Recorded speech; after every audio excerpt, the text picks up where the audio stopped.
Давненько у нас не было рубрики «Погром российского генералитета» или, как кое-где говорят, «Сезон посадки огурцов». Но вчера случился очередной высокоранговый арест. По статье о мошенничестве арестован уже третий замминистра обороны. После Тимура Иванова и Дмитрия Булгакова в СИЗО отправился генерал армии Павел Попов. Мы не будем останавливаться на фабуле дела. Речь там о хищениях на строительстве парка «Патриот». Поговорим о самом факте. Арестовали человека в ранге генерала армии.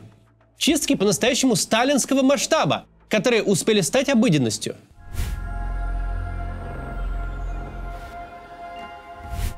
Вообще, когда наблюдаешь за такими гражданами, идущими в СИЗО дружным строем, сложно не задаваться вопросом. Каким же уровнем сомнительного бесстрашия нужно обладать, чтобы сегодня работать в российском руководстве? Особенно в той его части, которая прямо или косвенно отвечает за войну. Ну и не только, вообще-то в любом. Хочется посмотреть на мир глазами этих людей. Бросили в кутузку одного твоего соседа по министерскому коридору, затем второго, пятого, десятого. Причем случилось это не в течение нескольких лет, а за 3 месяца. А ты тем временем каждый день на работу ходишь, продолжаешь обеспечивать ведение войны или функционирование российской экономики.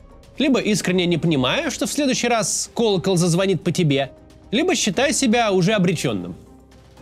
Удивительно не то, что армейскую верхушку громят. О причинах этого мы уже говорили и поговорим еще сегодня. Удивительно то, что никто и попытки отпрыгнуть с пути этого катка не предпринял.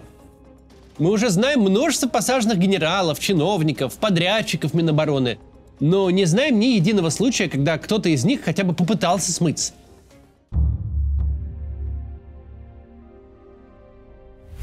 Понятно, что когда за тебя уже персонально взялись, переплыть Нарву на надувной лодке и сдаться пограничникам в Эстонии, перебраться через чащу в Финляндию или не вернуться из условной командировки в Иран – это уже почти невыполнимая задача.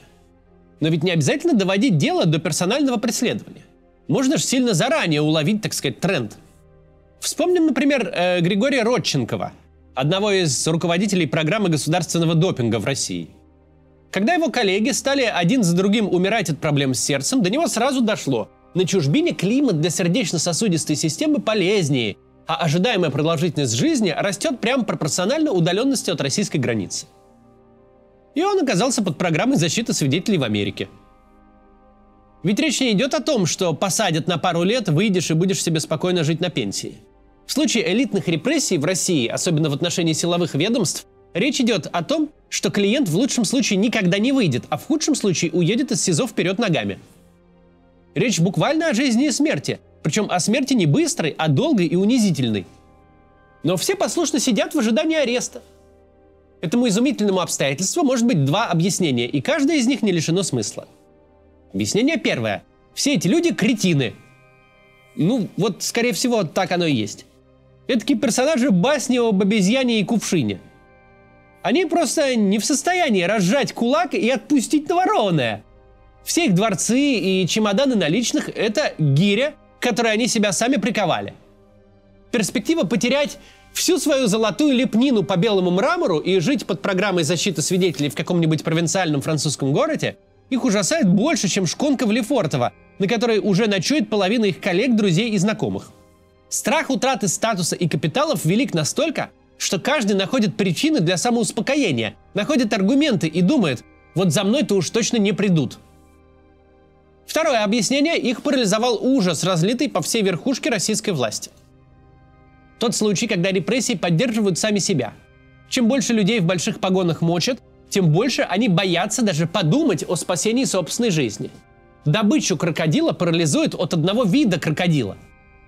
Но это ладно, лирическое отступление. Давайте таки обсудим причины прогрессирующего погрома в Министерстве обороны. Почему спустя уже 3 с лишним месяца с отставки Шойгу от ведомства все никак не отстанут? Причины такого поведения российского государства можно условно поделить на ситуативные и фундаментальные. С ситуативными все понятно. Жулье Шойгу постепенно заменяется новой командой жулья. Никто особо и не скрывал. Первая задача нового министра – проведение чисток. На место старого феодала, который выстроил собственную вертикаль казнократства, пришел верный миньон Путина, и теперь он перестраивает Минобороны под Путина. Понятно, что отъезд вассалов Шойгу в СИЗО – процесс плановый и неизбежный. Но почему не всех разом? А потому что невозможно всю верхушку министерства взять и выкинуть одним днем. Чтобы кого-то повесить, нужно выбить из-под него табуретку. Чтобы посадить одного начальника, нужно перенаправить финансовые потоки и забрать весь функционал. Нужно подготовить того, кто его заменит, и всем объяснить, что теперь вопросики обкашливать нужно с ним.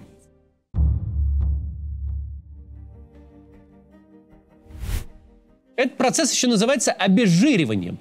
У жертвы за душой не должно оставаться никаких ресурсов, прежде чем эту душу вынут из системы и поместят в Лефортово.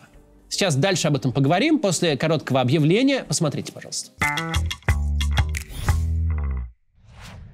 Удивительный парадокс. Те исторические события, которые непосредственно влияют на жизнь наших сограждан, по сей день известны россиянам меньше, чем история Октябрьской революции или эпохи Сталинского СССР. Хотя, казалось бы, с революцией прошло больше сотни лет, а перестройка была относительно недавно, и многие видели происходящее собственными глазами. Тем не менее, существует много мифов о 90-х, многие из которых создала пропаганда. Поэтому я выпустил книгу «История новой России». Вот тут она у меня в кадре всегда стоит. Там понятным языком изложены события 90-х и нулевых годов. Прочитав ее, вы узнаете, какие проблемы стояли перед реформаторами, какие были альтернативы экономической реформе и как победа Ельцина в конфликте с Верховным Советом создала предпосылки для появления путинской России. Ну и, собственно, как именно Путин строил в нулевых свой режим. Событий много, и они довольно запутанные, но мы структурировали книгу так, что очень легко разобраться, где, когда и что происходило. А еще мы сделали классное оформление, чтобы книга была не просто источником информации, но и украшением личной библиотеки. Отличным подарком. Вот тут такие иллюстрации. Мы специально для каждой страницы, а это вот текст и иллюстрация. Мы вот так вот специально их красиво нарисовали. Купить книгу вы можете в России за рубли на сайте shopmaxcats.ru. Проблем с этим никаких нет. Это абсолютно легально. А еще вы можете купить книгу из других стран, в ЕС или США, на Амазоне. Там она подороже, но тем не менее есть. Все ссылки я оставлю в описании. Также я хочу напомнить, что у нас есть мерч. Вдруг вы живете не в России и хотите, например, сделать подарок кому-то, кто смотрит мой канал. Сможете приложить к книге худи с ободряющей цитатой или носки с надписью «До завтра» моим почерком. Есть кружки, футболки, шопер. Все очень качественное. К сожалению, вот это пока только для заграничных зрителей. В Россию пока это не доставляется. В общем, переходите на сайт и выбирайте. Тем более, что сейчас на эти товары действует акция. Если подумывали купить, сейчас самое время. Продолжим. Мы говорили о том, что перед тем, как посадить начальника, нужно лишить его всех ресурсов.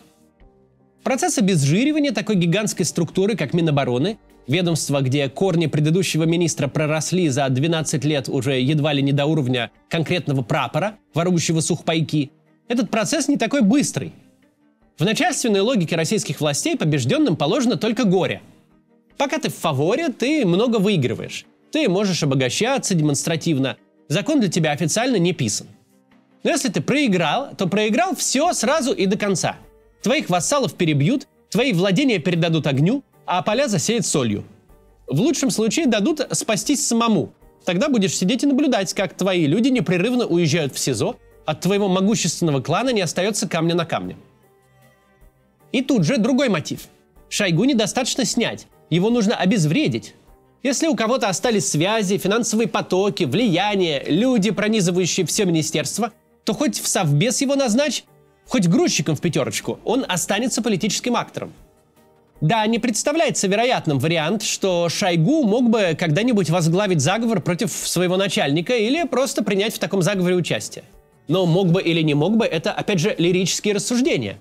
Публично унизить кого-то, но оставить при силах и ресурсах – это такой режим, как наш, не может себе позволить. Шойгу должен сидеть на своем бессмысленном кресле в полном одиночестве. Потенциальный источник проблем нужно добивать, а не ранить. Фундаментальная же причина, по которой все еще продолжается погром министерства, персонально к Шойгу и его клану не относится. Важнейшая задача силовиков – держать систему в постоянном страхе. Каждый, кто работает на государство, от директора школы до министра, должен понимать, над ним всегда висит статья. Что если спецназ ФСБ не вламывается в его квартиру и не выламывает дверь прямо сейчас, то это не его заслуга, этого чиновника, это просто руки пока не дошли. Никто не должен ощущать себя в безопасности. Никто не должен решить, что он схватил Бога за бороду. что у него такие связи, такие заслуги, столько денег, так он активно выпрыгивает из штанов в своем лоялизме, настолько сильно и от всей души любит дорогого Владимира Владимировича, что за ним не придут. Крокодил одним своим видом должен внушать всем вокруг парализующий ужас. Если он не будет, неизбежно начнут возникать мысли. Возможно, крокодил-то не такой уж и страшный. И какой-нибудь бегемот поблизости может решить, что из него крокодил не хуже. Что крокодил-то, в принципе, можно покрошить на сашими, и ничего бегемоту не будет. Чтобы такие мысли не возникали, крокодил должен время от времени кого-то публично жрать. Причем обязательно разных зверей. Все время пожирая одних только антилоп, слона не напугаешь. Крокодил должен показывать: ни размер, ни порядковое звено пищевой цепочки не имеет никакого значения. Грозный лев и пугливая мышка должны чувствовать себя в равной небезопасности. Понятно, что политические оппоненты – первые жертвы. Понятно, что общественное поле нужно зачищать безжалостно. Но, во-первых, оппозиции на всех майоров не напасешься. Кого смогли, уже посадили или убили, остальные уехали. Во-вторых, это что ж получается? Если ты гадости про Путина в Ютубе не рассказываешь, то можешь, значит, жить себе спокойно в Москве, еще и зарабатывать на всем этом, и что угодно там в своей темной предательской душонке думать? Нет. Если у диктатуры есть правила выживания, например, люби Путина до экстаза и будет тебе счастье и безопасность, то это уже не диктатура, а правовое государство получается. Просто права в нем иначе устроены. Но прав быть не может ни у кого. Поэтому нужно время от времени громить всех. Сегодня губернаторов, завтра федерального министра, послезавтра пройтись по Z-блогерам, потом погромить генералов из окружения Шойгу, затем наградить уголовкой генерала, который открыто против Шойгу выступал. У людей всегда возникает нерешаемая проблема в такой ситуации, когда они пытаются искать в репрессиях логику. Вроде бы сажают разных людей, а вроде бы явно идут по одному конкретному клану. Но тут же захватывают явных врагов этого клана почему-то. И непричастных совершенно тоже берут. Логика репрессий в том, что логики быть не должно. Если можно угадать, кто следующий, значит, можно избежать репрессий. А смысл репрессий в том, чтобы избежать их было невозможно. Чтобы люди максимально боялись. Да, безусловно, случай Шойгу особенный. Погрома в масштабах целого министерства, чтобы прям клочки по закоулочкам, чтобы никто ничего не скрывал, чтобы каждого повязанного сразу увозили в СИЗО, чтобы отплясывали такую чечетку на останках некогда могущественного клана, такого мы раньше не видели. Но нельзя называть произошедшее прям удивительным. Чем более режим агрессивен снаружи, тем репрессивнее он внутри. Чем безжалостнее он к своим оппонентам, тем опаснее для тех, кого считает друзьями. Друзья, в отличие от оппонентов, всегда под рукой и не разбегаются во все стороны, стоит эту руку поднять. По друзьям долбить удобно. В том числе по тем, тронуть кого до войны выглядело полным безумием. Главное, что надо помнить всем, кто думает, будто черный воронок проедет мимо, кто устроился в системе и решил, что понимает ее логику и знает, как в ней выживать. Такие люди должны понимать одно. Абсолютно все, кто сидел вокруг Шойгу на совещаниях, а сейчас сидит в клетке, тоже так думали. И совершенно не безосновательно.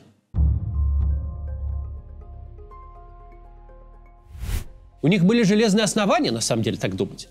Они подлезли под крыло человека, который стал министром раньше, чем Россия стала суверенным государством, который пережил развал Союза, 90-е с их олигархическими войнами, пережил Ельцина, десяток премьер-министров, несколько трансформаций путинизма, зачисток и смен курса, всегда выходил сухим из воды и всегда был в фаворе у любого начальства. И казалось, примкнуть к такому человеку все равно, что купить билет в рай на поезде без остановок. Нет второго человека, который подходил бы под определение политический тяжеловес так же, как Шойгу. Все у него везде было схвачено, а единственный за все время актор, решивший повоевать против него открыто, очень скоро упал с неба в собственном самолете. Даже в очень неудачной войне он, казалось бы, вырулил все так, чтобы выиграть персонально для себя. Казалось бы, и тут он непотопляем. Даже Z-военкоры, которые поначалу едва ли не казнить министра призывали, очень быстро были прижаты к ногтю и стали петь строго по выдаваемым Министерством обороны нотам. У тех, кто работал на Шойгу, крыша была такая, какая мало у кого в нашей стране есть. Всем крышам крыша. Но она ничем не помогла и рухнула на головы тех, кто так в нее верил. Не спасла и даже вовремя не предупредила, мол, беги, дружище, тебе уже ничего не поможет и никто. Крыши просто раз и не стало. И серое небо, наблюдаемое из прогулочного дворика, теперь крыша всем добрым молодцам, которые считали себя самыми умными. Тем, кто думают, будто пропетляют между струйками, заработают на Путине и его войне, а потом встретят тихую старость на собственном острове, происходящее должно стать жирнейшим намеком. Не рассчитывайте. Если вам везет на момент выхода этого ролика, никто и 5 рублей не поставит, что до выхода следующего, который выйдет завтра, вы не уедете в СИЗО. Если можно сожрать клан Шойгу, то вас и подавно. Это только вопрос времени. Да, вы рассчитываете, что выигрываете время, а что пока очередь дойдет до вас, все как-нибудь само закончится и рассосется. Мол, ишак или падишах, война или Путин. Как-то что-то разрулится, а вы останетесь при деньгах и в безопасности. Вам кажется, что нет никакого смысла идти на риск и что-то менять, когда можно пересидеть. Так вот, граждане, посмотрите на всех этих солидных генералов в судебных аквариумах. Каждый из них думал, будто пересидит, но не пересидел никто. Перемены – это риск. Любые действия против Путина – гигантский риск. Но стабильность вам с гарантией сулит катастрофу. До завтра.